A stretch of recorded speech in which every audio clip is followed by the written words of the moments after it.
नमस्कार। ये है कहानियों का अद्भुत संसार। किस्सा कहानी, कहानियाँ जिनमें हम लिखते हैं खुद को। मैं हूँ भगवती सक्सेना गौर और आज आपको सुना रही हूँ डॉक्टर लावण्या की कहानी, जिसका शीर्षक है डेढ़ टिकट। महानगर की उस अंतिम बस स्टॉप पर जैसे ही कंडक्टर ने बस रोककर खोला, नीचे खड़े एक देहाती बुजुर्ग ने चढ़ने के लिए हाथ बढ़ाया। एक ही हाथ से सहारा ले डगमगाते कदमों से वे बस में चढ़े, क्योंकि दूसरे हाथ में भगवान गणेश की एक अत्यंत मनोहर बाल मूर्ति थी। गांव जाने वाली उस आखिरी बस में 5-6 सवारों के चढ़ने के बाद पैर रखने की भी जगह नहीं थी। बस चलने पर हाथ की मूर्ति को संभाल उन्हें संतुलन बनाने की असफल कोशिश करते देख, जब कंडक्टर ने अपनी सीट खाली करते हुए कहा, दादा आप यहाँ बैठ जाइए, तो वे उस मूर्ति को पेट से सटाकर आराम से बैठ गए। कुछ ही मिनटों में बाल गणेश की वो प्यारी सी मूर्ति सबके कौतूहल और आकर्षण का केंद्र बन गई। अनायास कुछ जोड़ी हाथ श्रद्धा से उस ओर जुड़ गए। कंडक्टर पीछे के सवारियों से पैसे लेता दद्दा के सामने आ खड़ा हुआ और पूछा, कहाँ जाओगे दद्दा?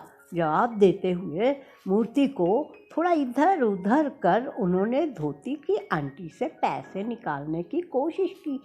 उन्हें परेशान होता देख कंडक्टर ने कहा, अभी रहने दीजिए, उतरते वक्त दे दीजिएगा। एक बार फिर दद्दा गणपति को मूर्ति को पेट से सटाकर आश्वस्त होकर बैठ गए। बस अब रफ्तार पकड़ चुकी थी। सबका टिकट काटकर कंडक्टर एक सीट का सहारा लेकर खड़ा हो गया और अनायास उनसे पूछ बैठा, दद्दा आपके गांव में भी तो गणेश की मूर्ति मिलती होगी ना? फिर आप इस उम्र में 2 घंटे का सफ़र और इतनी दौड़ धूप करके शहर से ये गणेश की मूर्ति क्यों ले जा रहे हो? प्रश्न सुनकर दद्दा मुस्कुराते हुए बोले, हाँ आजकल तो त्योहार आते ही सब तरफ दुकानें सज जाती हैं। गांव में भी मिलती है मूर्तियाँ, पर ऐसी नहीं। देखो ये कितनी प्यारी और जीवंत है। फिर संजीवजी से कहने लगे, यहाँ से मूर्ति ले जाने की भी एक कहानी है बेटा।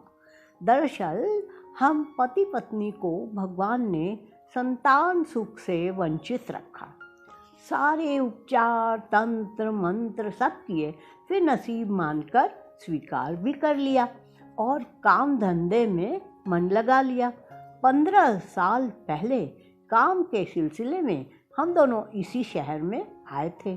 गणेश पूजा का त्योहार था, तो मूर्ति और पूजा का सामान खरीदने यहाँ बाजार गए। अचानक पत्नी की नज़र एकदम ऐसी ही एक मूर्ति पर पड़ी और उसका मातृत्व जाग उठा। मेरा बच्चा, कहते हुए उसने उस मूर्ति को सीने से लगा लिया। सालों का दर्द आँखों से बह निकला। मूर्तिकार भी यह देखकर भाव विह्वल हो गया और मैंने उसे हर साल इसी सांचे की हूबहू ऐसी ही मूर्ति देने का वादा लिया। बस तभी से ये सिलसिला शुरू है।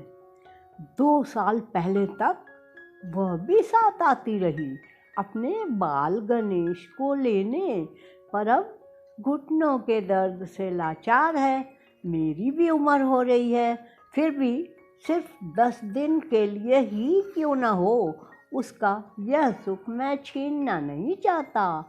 इसलिए अपने बाल गणेश को बड़े जतन से घर ले जाता हूँ। अब तक आसपास के लोगों में अच्छा खासा कौतूहल जाग चुका था। कुछ लोग अपनी सीट से झाँक कर तो कुछ उचक कर मूर्ति को देख मुस्कुरा के हाथ जोड़ने लगे। तभी पिछली सीट पर बैठी महिला ने चेहरा आगे की ओर कर पूछा, दद्दा फिर विसर्जित नहीं करते क्या मूर्ति? एक दर्द भरी मुस्कान के साथ दद्दा ने कहा, अब भगवान स्वरूप स्थापित कर विधि विधान से पूजा करते हैं तो विसर्जन तो करते ही हैं, पर इस वियोग के कारण ही इन 10 दिनों में उसके हृदय से मानो वात्सल्य का सोता फूट पड़ता है, जिससे हमारा जीवन बदल जाता है।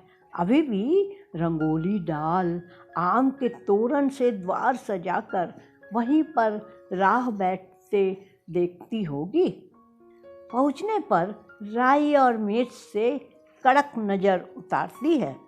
पूछो मत, छोटा सा लोटा, गिलास, थाली, चम्मच सब है हमारे बाल गणेश के पास। यही नहीं, रंग बिरंगे छोटे कपड़ों का एक बैग भी बना रखा है उसने, इसलिए जब तक संभव होगा उसे यह सुख देता रहूँगा। कहते कहते दद्दा का गला रूंध गया। यह सुनकर किसी की आंखें नम हुई तो किसी का हृदय करुणा से भर गया। बस निर्बाध गति से आगे बढ़ रही थी और दद्दा का गांव आने ही वाला था, इसीलिए उन्हें मूर्ति संभाल कर खड़े होते देखकर खड़े व्यक्ति ने कहा, लाइए मूर्ति मुझे दे दीजिए। तो उसके हाथों में मूर्ति को धीरे से थमाकर धोती की आंटी से पैसे निकालकर कंडक्टर को देते हुए दद्दा ने कहा, लो बेटा, 1.5 टिकट काटना।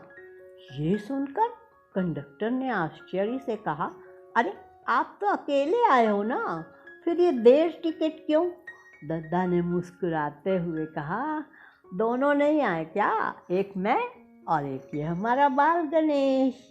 ये सुनते ही सब उनकी ओर आश्चर्य से देखने लगे। लोगों को असमंजस को दूर करते उन्होंने फिर कहा, अरे उलझन में क्यों पड़े हो सब? जिसे देखकर सभी का भाव जागा, यह क्या केवल मूर्ति है जिसे भगवान मनाते हैं, प्राण प्रतिष्ठा करते हैं? वो क्या केवल मिट्टी है?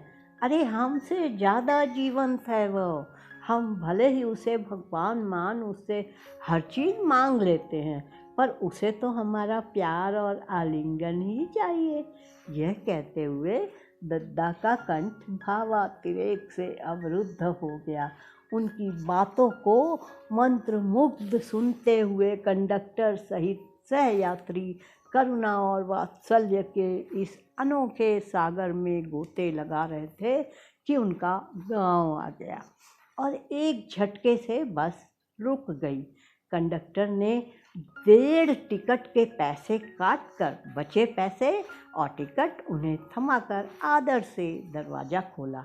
नीचे उतरकर दद्दा ने जब अपने बाल गणेश को थामने उस यात्री की ओर हाथ बढ़ाए तो कंडक्टर सहित सबके मुंह से अनायास निकला, देखिए दद्दा संभाल के। और दद्दा किसी नन्हे शिशु की तरह उस मूर्ति को दोनों बाहों में थाम तेज कदमों से पगडंडी पर उतर गए। शब्द नहीं, मन का भाव सर्वश्रेष्ठ है। ये कहानी इतनी ही। अभी आप सुन रहे थे भगवती सक्सेना गौड़ की आवाज़ में डॉक्टर लावण्या की कहानी 1.5 टिकट।